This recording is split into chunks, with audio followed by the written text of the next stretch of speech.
पवित्र वेद प्रमाण कर रहे हैं कि वो पूर्ण परमात्मा ऊपर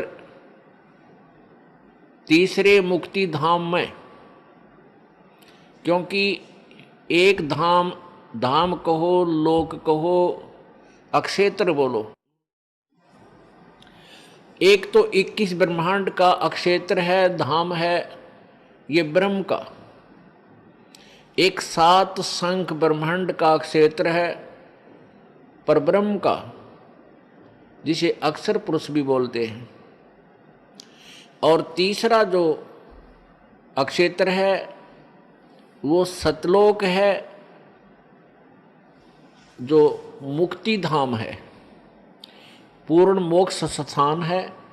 तो वो परमात्मा उस तीसरे मुक्ति धाम में अर्थात सतलोक में विराजमान है और तेजो में शरीर युक्त है।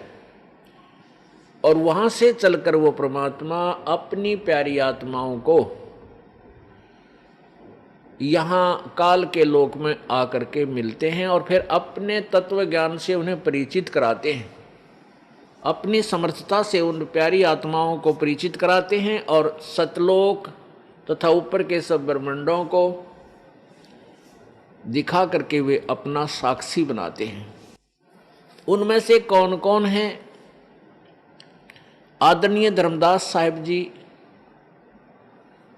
आदरणीय मलुकदास साहिब जी, आदरणीय दादू दास साहिब जी, आदरणीय संत गरीबदास साहिब जी, हरियाणा के अंदर जो जिला झज्जर गांव छुडानी में हुए हैं वो संत गरीबदास जी, आदरणीय गरीबदास साहिब जी, आदरणीय नानक साहिब जी जो सिख धर्म के प्रवर्तक माने जाते हैं, आदरणीय गीसा दास साहिब जी जो मेरठ के पास खेखड़ा ग्राम में वहाँ उनका धाम है, स्थान है, वो भी परमात्मा के साक्षी हैं। और आदरणीय महर्षि रामानंद जी, ये भी परमात्मा बनारस वाले, ये भी परमेश्वर के साक्षी हैं। इन्होंने परमात्मा को साक्षात देखा।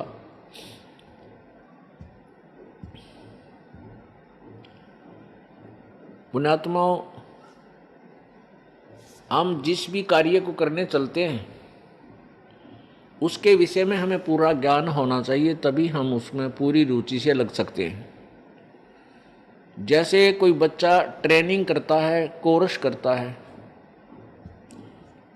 कोई जेबीटी करता है अध्यापक की ट्रेनिंग, कोई बीएड करता है, कोई एमबीबीएस करता है, कोई इंजीनियरिंग करता है, कोई डिप्लोमा के लिए करता है, तो उस डिप्लोमा या इंजीनियरिंग या जो भी जेबीटी आदि वो ट्रेनिंग करने की सोच रहा है तो उसके विषय में उसको पूर्व ज्ञान होता है।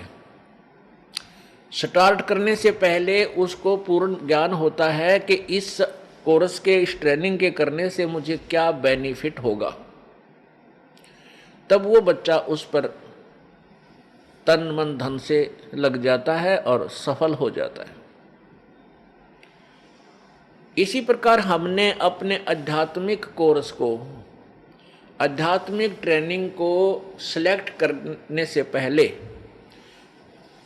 ये सोचना होगा, विचार करना होगा कि जिस भक्ति क्रिया को, जिस भक्ति साधना को मैं करने जा रहा हूँ, स्टार्ट कर रहा हूँ, इससे मुझे क्या लाभ होगा।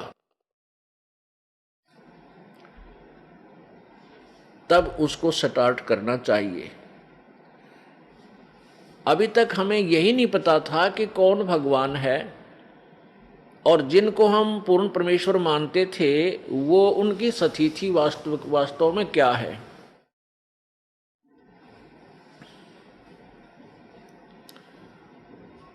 हमने रजगुण श्री ब्रह्मा जी, सतगुण श्री विष्णु जी और तमगुण श्री शिव जी को सर्वेश्वर, महेश्वर, मृत्युंजय, कालज्ञ और सर्वेश्वर, सर्व ब्रह्मांडों के रचयिता, सर्व दुख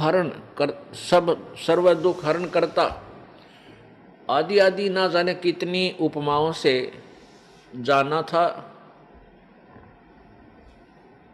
और जो हमारे धार्मिक गुरु होते थे पवित्र हिंदू धर्म के, वो ये कहा करते थे कि पुराणों के अंदर ऐसा ही लिखा है कि ये तीनों भगवान यही सर्वश्रेष्ठ रचनहार हैं, ये पूर्ण परमात्मा हैं, इनसे अतिरिक्त कोई अन्य भगवान नहीं है, कोई प्रभु नहीं है, कोई स्वामी नहीं है।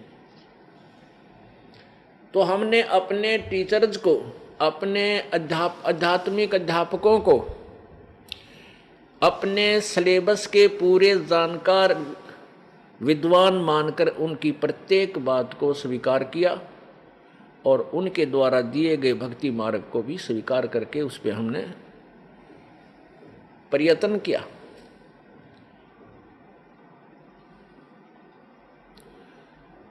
तो उसका प्रतिफल क्या रहा कि मानव समाज में गिरावट आती ही चली गई। न कोई समाज सुधार हुआ, न कोई हाहाकार मिटा, और न ही ये चोरी ठगी आदि का कोई त्रुटि कमी नहीं आई। क्यों नहीं आई? क्योंकि हम परमात्मा के गुणों में बहुत कुछ सुना करते थे। परमात्मा अंधे को आंख दे दे, परमात्मा अपाहिज को पैर दे करके पहाड़ पर चढ़ने योग्य बना दे, परमात्मा निर्धन को धनी बना दे और जो रंक को राजा बना दे, और जो राजा अभिमानी हो उसको पटक के नीचे रंक बना दे। परमात्मा हमारे संकटों का निवारण करते हैं, आई हुई आपदाओं को टाल देते हैं। इस उद्देश्य से हम परमात्मा की तलाश करने लगे। इतना ज्ञान हमें नहीं दिया गया था, फिर भी हम परमात्मा की परमात्मा की खोज इसलिए क्या करते थे कि हमारा परिवार सुखी रहे, हमारा शरीर सुखी रहे और हमें घनाए धन मिले।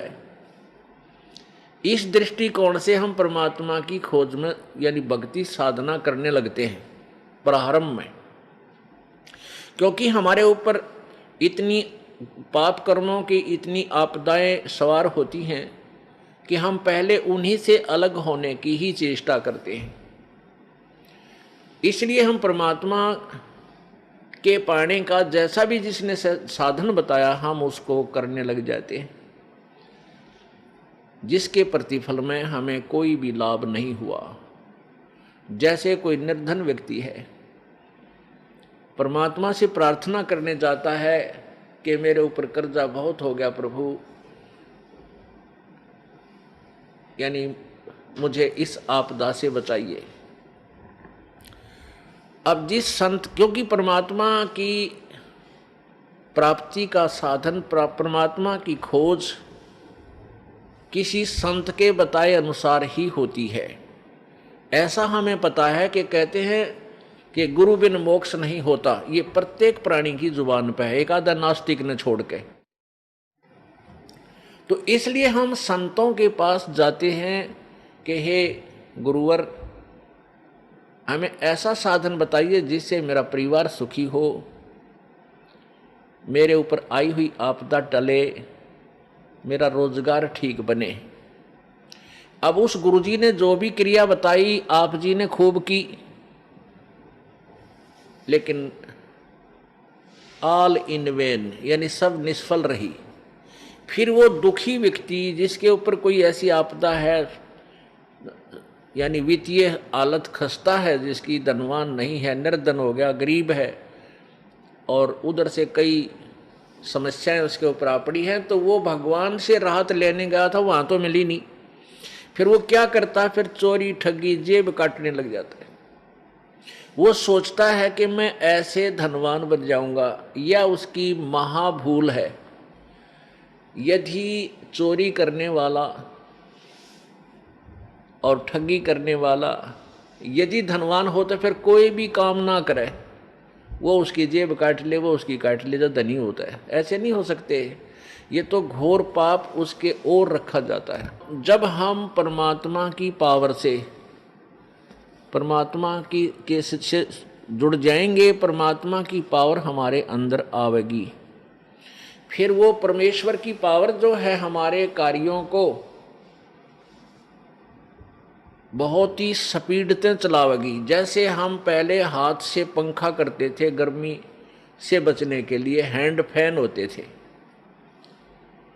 और चक्की पीसती थी हमारी माताएं बहनें, हाथों से आटा पीसती थी, और पशुओं के लिए चारा काटते थे, पहले तो ऐसे हाथों से काटा करते थे, और फिर एक चक्कर सा लगा करके उसके ऊपर फरसे लग गए, वो भी कुछ सुविधा हुई।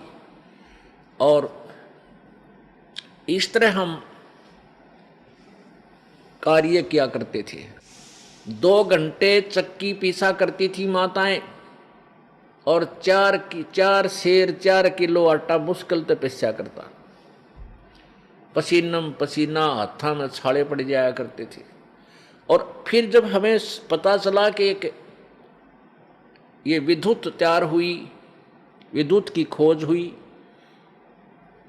ये पदार्थ तो पहले ही थे पर खोज लिया अब वैज्ञानिकों ने, या बिजली बन गई। इस बिजली से ऐसे यंत्र बना लिए कि एक बार स्विच ऑन कर दिया और चक्की अपने आप खखाट उठा देती है, और 1 घंटे में बड़ी बड़ी चक्कियाँ होगी मनमाना 20-20 मन, यानी 5-5, 6-6 क्विंटल 1 घंटे में पीस डालती हैं। और घरेलू चक्कियाँ भी 1 घंटे में जो है लगभग 1 मन गेहूं को पीस देती है, कणक को। ऐसे ही ये पशुओं का चारा काटते थे हाथों से, अब ऐसे यंत्र बन गए, बिजली से पावर से चलते हैं, और cut cut cut cut cut cut करके 1 घंटे में मनमाना 50 पशुओं का चारा काट कर न्यारा रखते। तो पुण्यात्मा, उस पावर ने जो हम हाथ से कार्य करते थे उससे हम कितना करते थे, और उस बिजली की पावर ने कितना स्पीड से कर दिया उस कार्य को। इसी प्रकार जब हमें परमेश्वर की पावर मिल जाएगी, हमारे सभी रुके हुए कार्य इतनी स्पीड से और बहुत आसानी से हो जाया करेंगे। इसलिए परमात्मा की हम तलाश किया करते थे। तो हम कहाँ जाते रहे? उन संतों के पास चले गए जिनके पास ईश्वरीय पावर नहीं थी। वो संत खाली खोखा थे, ऊपर बोर्ड लगा रखा था पावर हाउस, और अंदर गाड़ रखे थे कीकर के खुट्टे लठ, और उनका तार बांध के लिख रहे थे पावर हाउस। कहने का भाव ये है कि वे स्वयं परमात्मा से कनेक्टेड नहीं थे, वो ईश्वरीय पावर से संबंधित नहीं थे, कनेक्टेड नहीं थे, और अन्य अपने उपभोक्ताओं को यानी शिष्यों को मूर्ख बनाए हुए थे कि ले जाओ नाम और तुम्हारे हो जाएंगे काम। नहीं हो सकते। अब उन भोली आत्माओं ने, शिष्यों ने अपने गुरुदेव को पावर हाउस मान के उससे कनेक्शन ले रखे, और कोई 20 वर्ष से चिपका हुआ है, कोई 25 वर्ष से, कोई 30 वर्ष से, कोई 15 वर्ष से, कोई 5 वर्ष से, और सबकी दुर्गति हो रही है, डाउनफॉल हो रहा है उनकी हर स्थिति में। पुण्यात्मा, परमात्मा की तलाश वही पुण्यात्मा विशेषकर करते हैं जो पूर्व जन्म में परमात्मा की भक्ति किए हुए हैं। उनके अंदर वो कसक विद्यमान रहती है, वो भगवान की भक्ति के बिना रह नहीं सकते। भले ही उनको ज्ञान नहीं है तो कोई ना कोई उन्होंने अपना कोई सहारा अपनाया है, कोई व्रत रखता है, कोई जय गणेश देवा जी की आरती गा के संतुष्ट है, कोई ओम जय जगदीश हरे स्वामी जय जगदीश हरे, या कोई एक ये बनावटी गायत्री मंत्र बना रखा है, ओम भूर्भुवः स्वः तत्सवितुर्